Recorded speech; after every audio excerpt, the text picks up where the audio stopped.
arrondissement. Voilà, en France. Donc Fresh m'a élu et j'ai pu la rencontrer parce qu'on se connaissait déjà depuis longtemps, des années. Et donc on a pu avoir un temps ensemble. Ils m'ont dit, ils étaient là, ils pensaient nous voir avec mon épouse. Moi, je dis non, je n'étais pas là. Mais ils étaient aussi, en tout cas, ils étaient bénis par la parole, bénis par aussi l'accueil. Et on a pu prier ensemble avec eux. Donc, que le Seigneur bénisse sa parole dans leur cœur. Lundi de Pâques, nous sommes, je crois, 8h30 ou 9h. Il y a une dame qui appelle mon épouse. C'est quelqu'un que nous connaissons, qui nous est très très proche. Elle l'appelle en catastrophe. Et puis, à un moment donné, je ne sais pas s'il t'a eu au téléphone. Et voilà, il t'a pas eu. Tu m'as dit simplement que voilà. Elle a écrit pour dire qu'elle était à l'hôpital, aux soins intensifs. Après, elle a rappelé, puis mon épouse m'a dit, écoute, non, mais tu prends. C'est la personne dont je t'ai parlé, prends le téléphone. Donc j'ai pris le téléphone et j'ai eu la personne au bout du fil qui était dans tous ses états. Elle me dit, papy, ma vie a basculé. Mais quand on dit basculer, ce n'est pas dans le bon sens. Ce n'est pas dans la lumière, mais c'est vraiment dans les ténèbres. Moi, je dis, mais qu'est-ce qui s'est passé? Il m'a expliqué en 2-3 mots, tout en pleurant et sangloté. Moi, je dis, ok, calme-toi. Je n'avais pas très bien compris tout ce qu'il m'a dit, parce qu'il m'a dit, je suis venu ici pour un mal de dos, mais regarde tout ce qu'ils ont diagnostiqué, je n'arrive pas. Des maladies bizarres. Et je l'ai dans mon attel, puisque j'ai pris, quand on était à l'hôpital, j'ai pris la photo. Je ne connais pas ces maladies-là. Je n'ai jamais entendu parler de ces maladies. Bref, j'étais au-delà de tout cela. Je lui ai dit, mais tu te calmes maintenant, on va prier. Et donc, je me suis appuyé sur la parole de Dieu et j'ai commencé à prier avec elle au téléphone. Elle aussi, je crois qu'elle m'entendait. Même s'il était dans la douche, elle m'entendait comment j'ai prié. En ce moment-là, je ne savais pas, quand j'ai prié, qu'il y avait l'équipe médicale qui était avec elle, dans son lit d'urgence. Et donc, ils écoutaient ma prière. Et puis, j'ai dit, écoute, on va passer avec mamie, cet après-midi, on va te voir. Donc, reste tranquille, ne t'inquiète pas. Il ne faut pas que tu puisses t'agiter davantage, reste tranquille. Et puis, finalement, de fil en aiguille avec mon épouse, on a dit, écoutez, on va aller la voir. À un moment donné, il y avait même un combat. Elle a dit, non, on va aller seulement demain et tout ça. Et puis, tout d'un coup, c'est fou comment le Seigneur peut faire les choses. Hein. Des circonstances, comment il peut les arranger pour que vous puissiez faire que sa volonté à lui. Puissiez aller là où il veut que vous puissiez aller, puisqu'il sait déjà toutes choses. Finalement, on est parti dans l'hôpital qui est à Chablais, là. C'est la première fois que je vais dans cet hôpital-là. Je n'ai jamais visité cet hôpital, mais c'est beau, c'est magnifique, c'est extraordinaire. C'est Arena, voilà, Arena. Ouais. Et on arrive, c'était 18h, je crois, c'est sauf erreur. Nous rentrons dans la chambre. Les deux, on était choqués, parce qu'on connaît cette jeune fille. On la connaît. Moi, je la vois, je dis, mais est-ce que c'est elle ou c'est pas elle? Tu vois les masques de mort. Tu vois l'esprit de mort. Mon épouse, elle aussi, elle est choquée. Mais ce n'est pas possible. Est-ce que c'est elle ou ce n'est pas elle? Elle qui va vers elle, elle commence à pleurer. Elle l'embrasse. Moi, j'étais un peu en retrait. Je dis, mais Seigneur, qu'est-ce qui se passe? Elle a calmé, elle dit non, reste tranquille, tout va bien. Le Seigneur est là, il est en contrôle. Et on reste un moment, elle commence à nous expliquer ce qui s'est passé.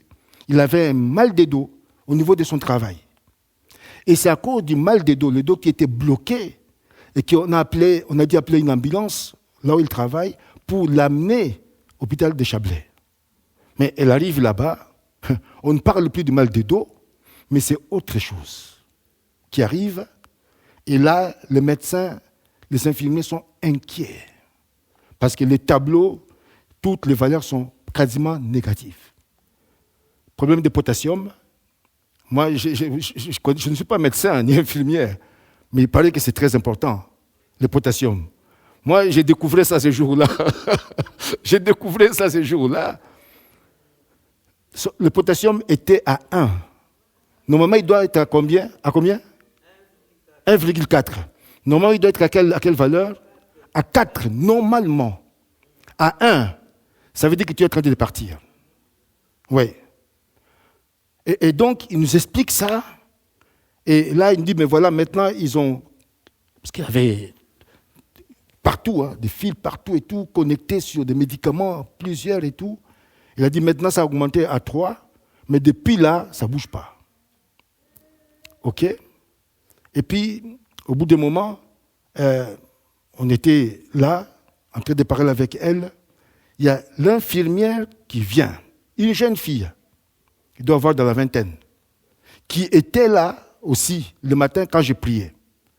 Et quand elle est arrivée, elle lui a dit, voilà, ça c'est les gens qui sont proches de moi, et ça c'est la personne qui a prié pour moi ce matin. Elle a dit, ah ok, d'accord.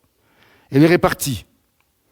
Et puis au bout d'un moment, elle revient, cette jeune infirmière, et là, avec le sang, voilà, elle est repartie avec le sang, elle a fait une prise de sang. Ils ont fait le test, et quand elle est revenue avec le résultat, elle vient, elle s'adresse à cette jeune fille et dit, écoutez, j'ai une bonne nouvelle pour toi. Oh, moi je dis, bonne nouvelle, quelle bonne nouvelle, quelle bonne nouvelle. Parce qu'elle nous disait elle-même qu'elle était en train de mourir. Elle l'a dit clairement. Et l'infirmière aussi, les infirmiers ont confirmé parce que pendant qu'ils voyaient dans les tableaux que toutes les valeurs étaient négatives, ils se sont rendus compte qu'elle était en train de mourir, de partir. Ils sont venus et ils ont fait ce qu'on appelle le massage cardiaque. C'est ça qui l'a remis en vie. Voilà, un malaise, exactement. Voilà. Et donc, quand elle fait la prise de sang, elle revient au bout de quelques instants. Elle dit, j'ai une bonne nouvelle pour toi, madame. Moi, j'ai regardé, mais quelle bonne nouvelle. Elle dit, écoute, le potassium a augmenté, il est maintenant à 4. Un miracle. Un miracle. Elle a dit maintenant, tu n'as plus besoin. Elle a commencé à débrancher déjà tout. Elle a amené, et c'était quoi il avait amené là encore? Un produit là, qu'il avait amené. Il avait amené notre produit pour qu'il puisse continuer les investigations. Mais elle a dit non, ça je les ramène, tu n'as plus besoin. Et donc, elle était effondrée, elle pleurait. Mais cette fois-là, vraiment de joie. Parce que pour elle, sa vie avait basculé. La mort était là. Elle ne pensait pas que le potassium allait augmenter parce qu'ils avaient tout fait. Toute la nuit, rien n'y fait. Et c'est là où elle va dire à la jeune fille, il dit, mais tu vois, ce matin, un homme qui priait pour moi. Il est là, cet homme, et la jeune fille me regardait comme ça. Elle dit, mais lui, c'est lui qui a prié pour moi ce matin. Elle dit, oui, j'ai entendu les prières ce matin. Et là, on arrive et on s'assoit, et le miracle se produit. Frères et sœurs, voyez, lorsque nous sommes remplis du Saint-Esprit, qu'on arrive dans un territoire, même si c'était sombre, même s'il y avait des ténèbres, quoi que ce soit, je vous parle de la présence du Saint-Esprit. Je vous parle de l'onction du Saint-Esprit. Elle-même disait à cette infirmière-là, mais ils sont arrivés ici, il n'y a même pas 10 minutes, toute ma vie a basculé de nouveau, mais cette fois-ci dans la lumière. C'est la présence du Saint-Esprit. Et on a vécu en direct ce qu'on appelle la résurrection, c'est-à-dire le miracle de Pâques, nous on l'a vu de nos propres yeux. Dieu est bon, frères et sœurs. Dieu est bon. Dieu est bon.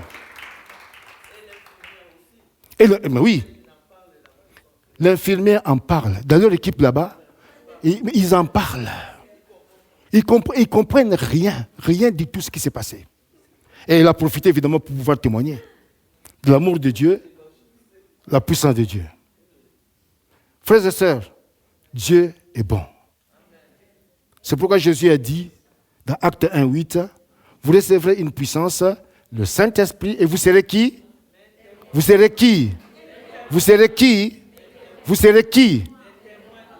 Témoignons l'amour de Dieu. mais avec la puissance du Saint-Esprit. C'est important. Nous allons lire dans l'évangile de Luc ce matin. C'était une belle introduction pour aller dans mon message d'exhortation ce matin, d'encouragement. Le Seigneur est réel, il est vivant. L'évangile de Luc. Je lisais le bouquin d'un serviteur de Dieu qui disait que l'évangile de Luc, c'est le plus beau livre. En tout cas pour lui, le plus beau livre. Un livre qui a commencé dans les temples et qui finit aussi dans les temples. Luc, au chapitre 24. Nous avons tous dit ce matin que Jésus est ressuscité. Merveilleux, c'est bon, c'est magnifique. Même les disciples qui n'ont pas cru au départ, mais Jésus s'est manifesté, il s'est révélé à eux. Il est venu alors qu'il était ressuscité, sans frapper à la porte, mais il s'est retrouvé au milieu des disciples pour leur dire que la paix soit avec vous. Et ce matin, j'aimerais dire à l'Assemblée que la paix du Seigneur soit sur chacun et chacune. La paix de Dieu soit sur toi ce matin. Je ne sais pas ce que tu vis, ce que tu traverses. Peut-être que tu es troublé ce matin, agité ce matin, dans la confusion ce matin. Mais j'ai pris ce matin que le Seigneur te donne la paix. Te donne la paix. Te donne la paix, la vraie paix, le vrai repos. Se trouve qu'en Christ, pas ailleurs. Luc, chapitre 24, nous lisons au verset 44.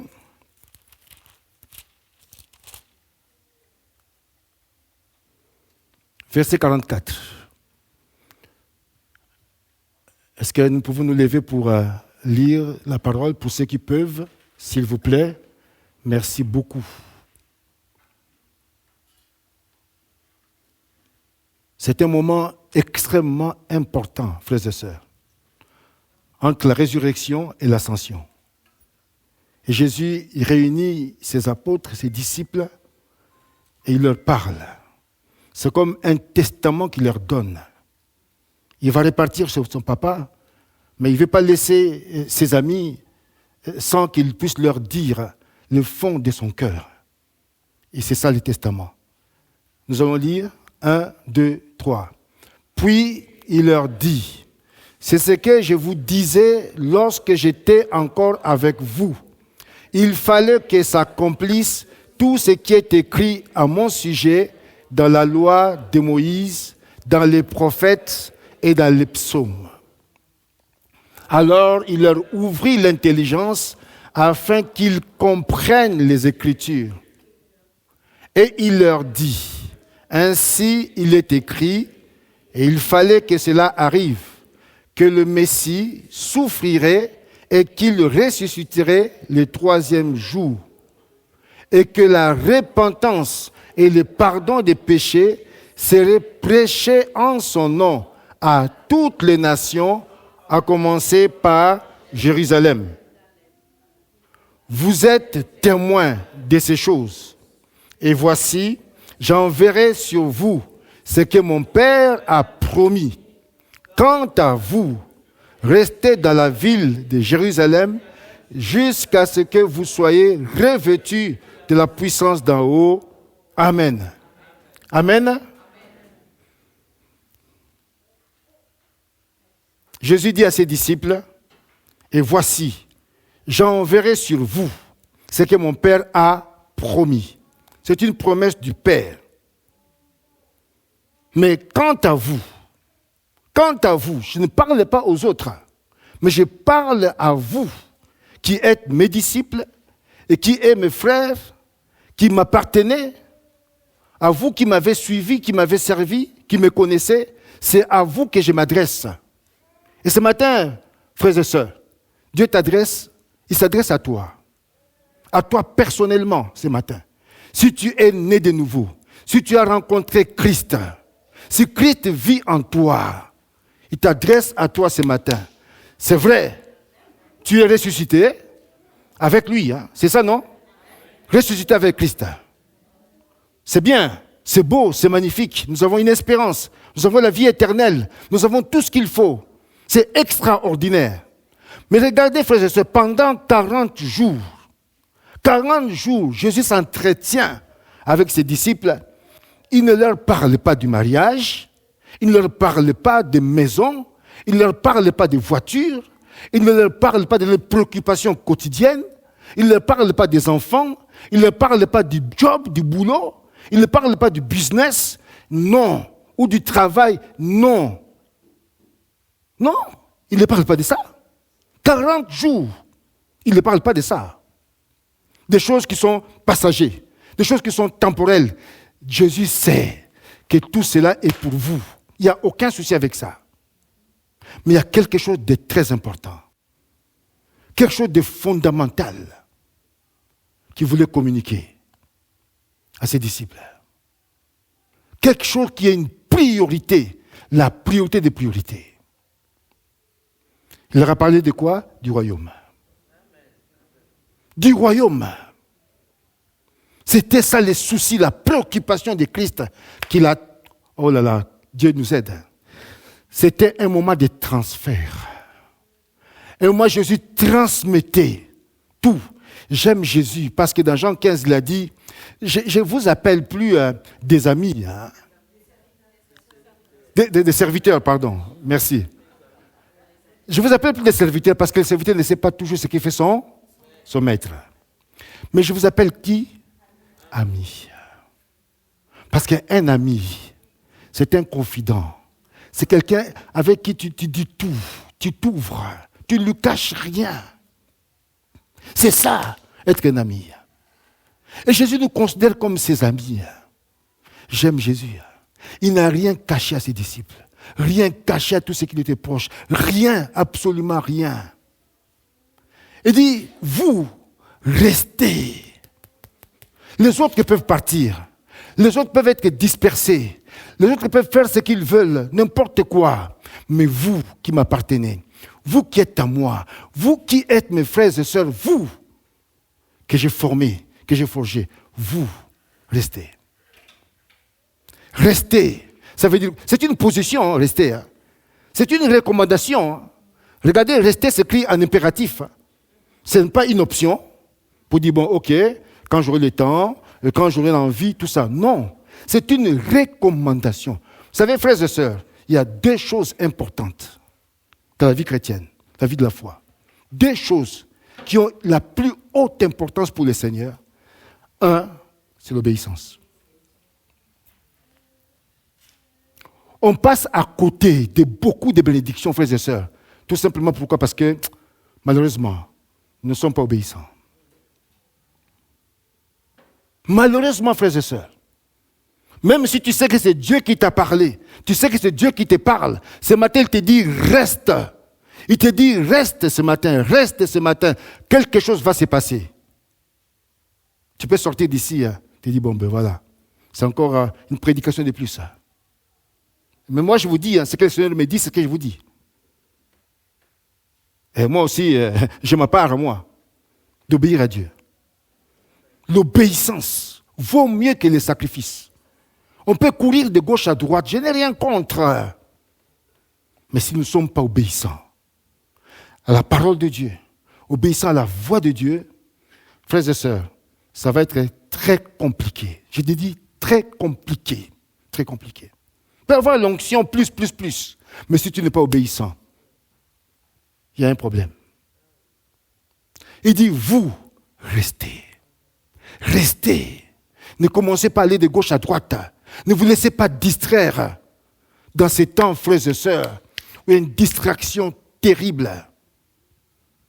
Une distraction terrible, frères et sœurs, même parmi les enfants de Dieu. Une distraction. Oh Saint-Esprit, aide-nous.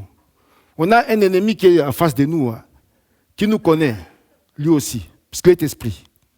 Il nous voit, lui aussi. Les temps que nous dispersons aujourd'hui, les temps que nous gaspillons aujourd'hui, frères et sœurs, loin de la présence de Dieu, c'est dommage. Je dis bien, c'est dommage. C'est dommage. Il nous faut être vrai avec Dieu. Les temps que tu passes, devant ton téléphone, devant les réseaux sociaux. Non. Ce matin, le Saint-Esprit me disait, calcule un peu. Arrête-toi, fais un calcul. Combien de temps tu as passé la journée dans les réseaux? Combien de temps tu as passé devant le Seigneur? Tu peux être étonné, je t'assure. Parce qu'on vit comme dans un engrenage. Arrête-toi un jour, réfléchis un peu avec le Saint-Esprit. Et j'ai pris que quand tu vas te rendre compte, que tu sois secoué. Dis Seigneur, pardonne-moi. Quand Jésus dit dans Matthieu 6,33, cherchez d'abord le royaume. Cherchez d'abord en priorité, en premier lieu. Et nous inversons ces versets-là. Et nous voulons être bénis. Il y a un problème.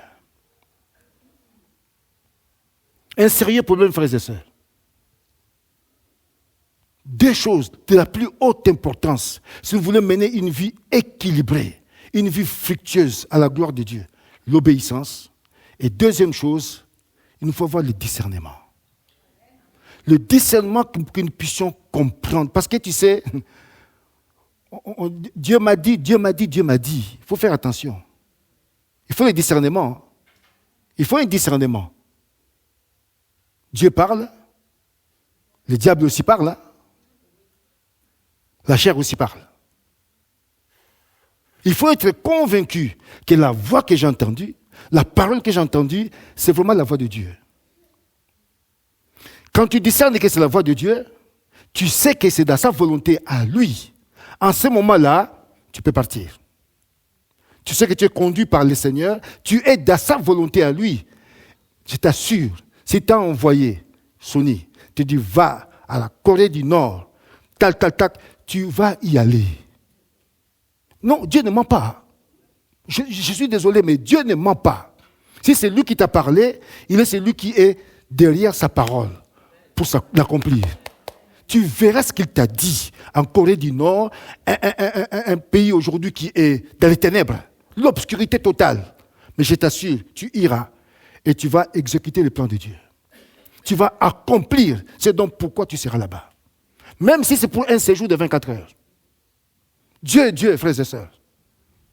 Dieu est Dieu. Mais il te faut avoir le discernement de savoir que je suis dans sa volonté parfaite. Et que là, je peux partir. S'il y a des obstacles ou quoi que ce soit, tu sais et que tu sais que Dieu m'a dit. J'ai cette paix-là en moi, cette confirmation. Puisqu'il me l'a dit, je vais aller. Même s'il y a des combats, même si les hommes s'élèvent, même si l'ennemi s'élève, même si King Dong Jung, je ne sais pas comment il s'appelle, même s'il m'envoie ses sbires, je vais passer par les mailles des filets, parce que c'est lui qui m'a envoyé, il est le Dieu tout-puissant, c'est lui qui me transporte par son esprit, et personne ne pourra m'arrêter. Personne. Frères et sœurs.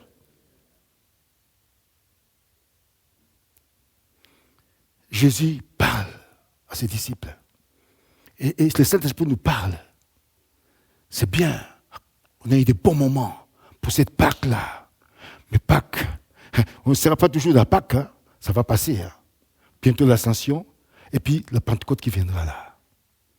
Ma prière à moi, frères et sœurs, c'est que nous puissions nous préparer. Regardez, Jésus a dit à ses disciples, restez là. Jusqu'à ce que vous soyez quoi? Revêtus. Dans Luc chapitre 4, verset 18, Jésus lui-même était rempli du Saint-Esprit. Plus loin, vous allez voir que la Bible dit qu'il était quoi? Revêtu du Saint-Esprit. Non, Jésus est merveilleux.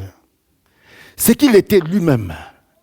Son revêtement à lui, il a dit aux disciples, je ne vais pas être égoïste, hein. Vous avez vu mon ministère, comment il était puissant, comment il était fructueux, épanoui. Partout, vous avez vu des miracles.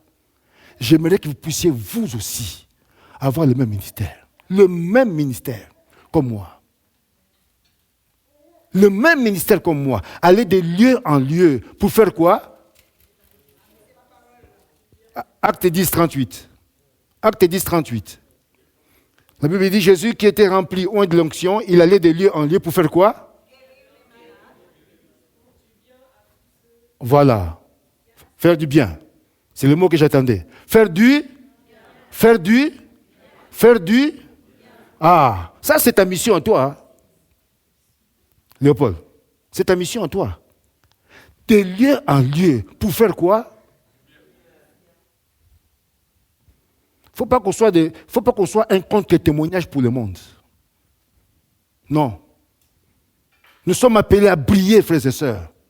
Parce que nous sommes la lumière du monde. Jésus dit, je suis la lumière, vous êtes là, la lumière. Nous sommes appelés à briller. Le Saint-Esprit nous a conduits dans cet hôpital-là. Lorsqu'on est arrivé là-bas, la lumière qui était là commençait à briller dans cette chambre-là. Elle était ténébreuse, mais la lumière est venue impacter ce lieu-là. Même les médecins, les infirmiers se posent des questions. Mais qu'est-ce qui s'est passé? Elle est sortie de l'hôpital déjà. Hein. Elle est à la maison maintenant. Qu'est-ce qui s'est passé? Qu'est-ce qui s'est passé? La présence du Saint-Esprit, la présence de Dieu. Mais nous transportons cette présence-là, oui ou non? Est-ce que nous en avons conscience? Que Dieu nous aide, frères et sœurs. Puisque le Saint-Esprit nous a été donné. Il est en nous, il est avec nous. Mais quand tu arrives quelque part, c'est clair et net, quelque chose doit se passer. Le Saint-Esprit est en toi. Quelle grâce que nous avons, quel privilège, frères et sœurs. Il allait de lieu en lieu pour faire du bien. Faisons du bien quand on arrive quelque part. Faisons du bien dans notre lieu de travail, là où nous sommes, dans notre quartier, là où nous sommes, notre famille. Faisons du bien. Dans l'église, nous sommes, faisons du bien. Du bien. C'est important. Très important. Et Jésus est celui qui a donné toute sa volonté, ses dernières volontés à ses disciples, à tous ceux qui étaient avec lui. Il ne voulait pas les laisser dans l'ignorance. Il voulait qu'ils sachent que ce que leur papa leur a promis, que lui, il allait tout simplement permettre à ce qu'ils puissent les recevoir. C'est pourquoi il leur a dit, mais restez à Jérusalem. Restez à Jérusalem, dans la ville. N'allez pas ailleurs. Restez là. Quelque chose va se passer. Il y aura une présence. Le Saint-Esprit, frères et sœurs, ce n'est pas une puissance. Hein. C'est une personne d'abord qui a une puissance. C'est une personne, le Saint-Esprit. Beaucoup de gens dans nos églises, ils ont peur du Saint-Esprit. Hein. Je le sais. Les gens ont peur du Saint-Esprit. Ils ont peur du Saint-Esprit. Mais comment tu peux avoir peur du Saint-Esprit? C'est la troisième personne de la Trinité. Troisième personne. Il est Dieu, le Saint-Esprit. C'est un gentleman. Il veut simplement venir habiter en toi pour t'aider, te rendre capable. Parce que sans lui, nous ne pouvons rien faire. Jésus le savait, c'est pourquoi il a dit, mais ne bougez pas. Restez là, jusqu'à ce que... Parce que si vous voulez partir maintenant pour évangéliser, mais vous aurez des problèmes, ce sera compliqué pour vous. Il faudra qu'une puissance d'en haut vienne sur vous. En ce moment-là, vous serez qualifiés. Vous aurez absolument tout l'équipement nécessaire pour que vous puissiez partir et proclamer la bonne nouvelle. Avec impact. Parce qu'on peut aller aussi, évangéliser, on peut prêcher, mais sans qu'il y ait une onction, sans qu'il y ait la présence du Saint-Esprit. Ça, c'est du vent. Nicodème, rappelez-vous, il connaissait les Écritures par cœur. Le docteur Nicodème. Il connaissait par cœur. Tous les versets bibliques étaient en lui, dans sa tête. Mais à un moment donné, cet homme, Nicodème, il a vu Jésus. Il a vu Jésus prêcher. Il a vu l'impact du message, de la prédication de Jésus. Les gens étaient touchés. Les gens étaient guéris. Les lépreux étaient purifiés. Les paralytiques marchaient. Nicodème s'est arrêté un moment. Il a dit, mais il y a quelque chose qui ne joue pas. C'est le même rouleau qu'il a, cet homme. La même parole qu'il prêche. Mais comment ça se fait que quand moi je prêche, il n'y a rien qui se passe? C'est du vent. Mais cet homme, quand il prêche, il y a des gens qui sont là, qui pleurent. qui sont touchés, qui sont transformés. Mais qu'est-ce qui me manque donc? Et Nicodème, il a eu ce privilège-là. Il a enlevé ses casquettes qu'il avait. Docteur, membre du Sanhédrin, sénateur, conseiller d'État, conseiller fédéral. Il a levé tous ces costumes-là. Alléluia. Frères et sœurs, que Dieu nous aide. Parce que malheureusement, dans nos milieux aussi aujourd'hui, il y a pas mal de religieux qui sont là. Pas mal de religieux. C'est simplement par formalisme. Mais tu n'as jamais rencontré vraiment le ressuscité. Ton cœur n'a jamais été circoncis. Tout est dans la tête. Il n'y a rien dans le cœur. Mon épouse, quand elle priait, elle parlait de la faim et de la soif. Et c'est là où je vais terminer ce matin mon exhortation. La faim et la soif. La faim et la soif. Nicodème s'est dit non. Il faut que je voie cet homme-là. Parce que là, il y a quelque chose qui me manque assurément. C'est pourquoi il est parti au milieu de la nuit, rencontrer Jésus. Il a dit, mais Seigneur, moi j'ai besoin du royaume, mais qu'est-ce que je dois faire? Et Jésus va s'entretenir avec Nicodème. Il dit, Nicodème, je vais te dire une chose, écoute-moi très bien. Il te faut. C'est pas que, tu sais, Jésus ne tourne pas autour du pot. Hein. Jésus, il est direct. C'est pourquoi il a dérangé tous les pharisiens. Il a dérangé les religieux. Il les a dérangés. Mais bien aimé, l'évangile, il doit déranger. Si tu ne déranges pas dans ta prédication, tu ne déranges pas les gens, et c'est que l'Esprit de Dieu n'est pas avec toi. Ça doit déranger les gens. Je ne vois pas Célso, il est où?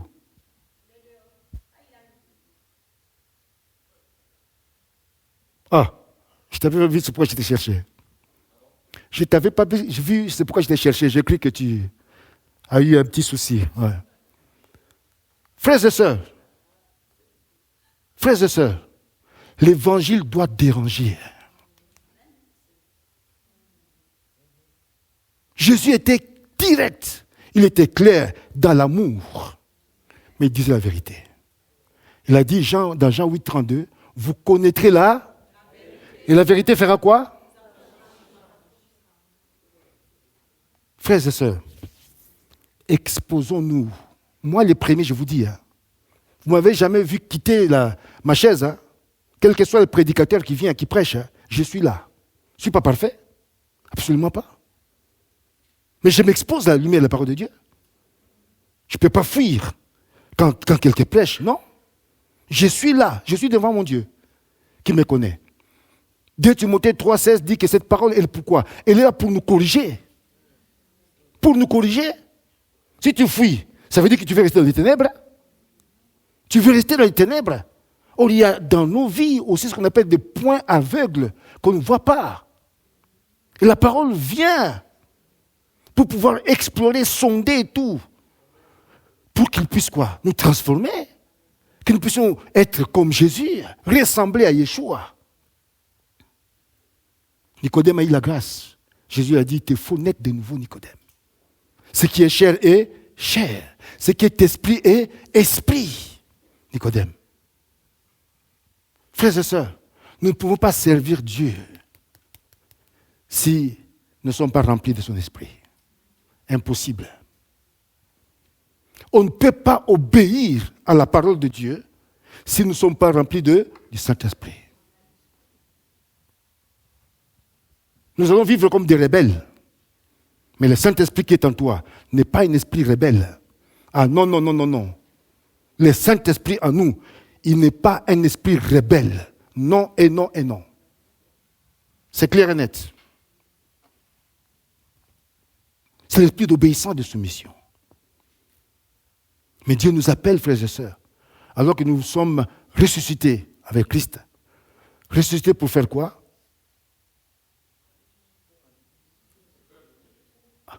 Parce qu'on a un mandat, on a une mission. Pourquoi est-ce que Jésus t'a touché? Pourquoi est-ce qu'il a transformé ta vie? Pourquoi tu fais partie de sa famille? Pourquoi tu es dans son église? Pourquoi tu es là ce matin? Pourquoi? Pour quelle raison? Frères et sœurs, mais parce que nous avons quelque chose à faire ici. Nous avons un mandat. Chacun de nous, nous avons une mission à accomplir, frères et sœurs. Ça serait dommage qu'on passe à côté de cette mission-là, de ces mandats-là pour lesquels le Saint-Esprit nous a touchés un jour, nous a transformés des ténèbres à la lumière. Et qu'on ne puisse pas exercer cela, ça serait dommage. Vraiment dommage. Vraiment dommage. Un jour, nous serons là-haut, dans le tribunal de Christ. Pas pour le jugement. Hein. Je ne parle pas du trône blanc. Non, non, non. Je parle du bêma de Christ. Nous aurons des couronnes, nos récompenses. Ça sera aussi en fonction de ce que nous aurons aussi fait ici-bas, parce que Dieu nous a donné tout. Mais il dit, allez, faites de toutes les nations les disciples. Allez! C'est la mission, frères et sœurs, c'est le mandat. Si on passe à côté de ces mandats-là, on passe à côté du testament que Jésus a donné. Non seulement aux disciples, mais à nous tous, aujourd'hui, qui faisons partie de sa famille. Soyons des vrais témoins. Soyons des vrais témoins, pas des faux témoins, mais de vrais témoins, frères et sœurs. Le monde souffre aujourd'hui. Il y a une souffrance terrible. Des hommes et des femmes qui sont seuls, isolés, qui sont perdus, qui sont dans les ténèbres, frères et sœurs. Ils ont besoin d'une lumière que toi tu es ce matin, d'une parole, d'un témoignage. C'est important, frères et sœurs. Ça, c'est notre job à nous. Et Jésus, pour cela, nous dit, restez, restez. Si tu as soif, si tu as faim, si tu veux expérimenter la grâce de Dieu, frères et sœurs, ma prière à moi que nous puissions entrer pendant cette période-là. On va commencer ça déjà ce jeudi avec le groupe de louanges qui sera là ce jeudi-là. Nous allons prendre un temps aussi de la prière. De l'adoration de la prière. L'adoration, la prière. L'adoration, la prière. Nous voulons disposer nos cœurs. Et c'est ma prière. Disposer nos cœurs. Nous laisser vraiment inspirés par le Saint-Esprit. Qu'il y ait en nous un désir brûlant. Un désir brûlant. Que ton cœur soit assoiffé, affamé du Saint-Esprit. Vous allez voir, frères et sœurs, si c'est le cas, non, tu ne peux pas repartir sans que tu sois visité. Ce n'est pas possible. Sans que tu sois rempli par une onction fraîche, comme on l'a chanté ce matin. Ce n'est pas possible, je vous assure. Dans Luc 11, Jésus a dit, mais vous qui êtes si méchants, vous savez donner de bonnes choses à vos enfants. Vous êtes tellement méchants, mais vous donnez de bonnes choses à vos enfants.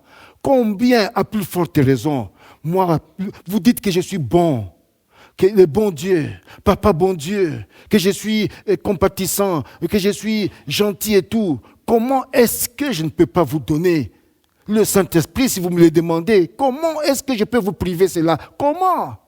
Dieu dit comment? Expliquez-moi. Frères et sœurs, n'ayons pas peur du Saint-Esprit. Mais recherchons à ce qu'il puisse nous remplir, à ce qu'il puisse nous équiper. Nous allons voir la différence qu'il va apporter dans nos vies. Il va nous distinguer, il va nous séparer, il va nous consacrer, il va faire de nous, frères et sœurs, des rayons de lumière. Et nous serons comme Daniel et ses amis à Babylone, dans un environnement qui était tellement sombre, pollué. Mais regardez la vie de ces 4 jeunes hommes. Impacté tout un royaume. Ils ont impacté des rois. Ils avaient une intelligence supérieure, un esprit supérieur. La lumière était sur leur vie. Ils brillaient partout où ils étaient. Au milieu des sorciers, au milieu des magiciens, au milieu de tous ces astrologues, ils ont brillé. Que le Seigneur nous donne, frères et sœurs, à ce que nous puissions vraiment rester pendant ces temps-là. Tu peux le faire à la maison chez toi, mais prends du temps. Dis, Seigneur, remplis-moi de ton Saint-Esprit.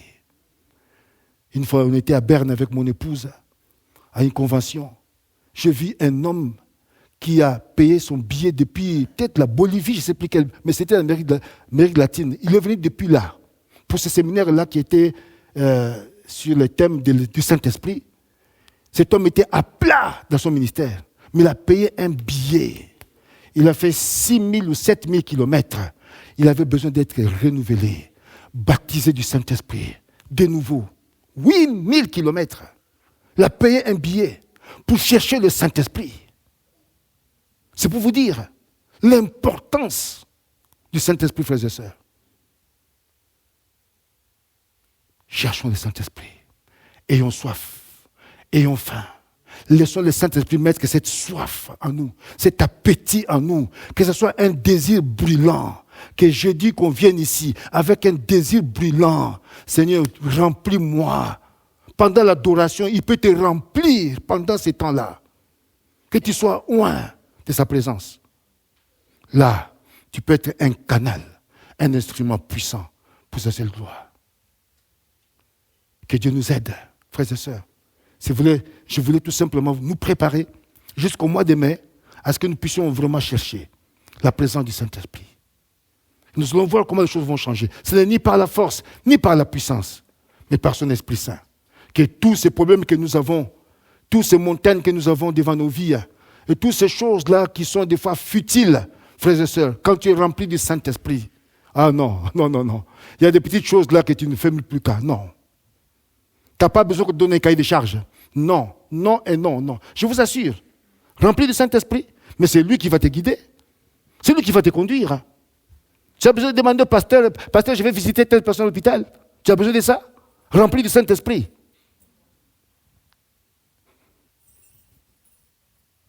Tu iras, parce que tu es avec lui. C'est lui qui va te donner ce qu'on appelle la feuille de route. Et tu vas faire sa volonté. Ce matin, nous voulons prier.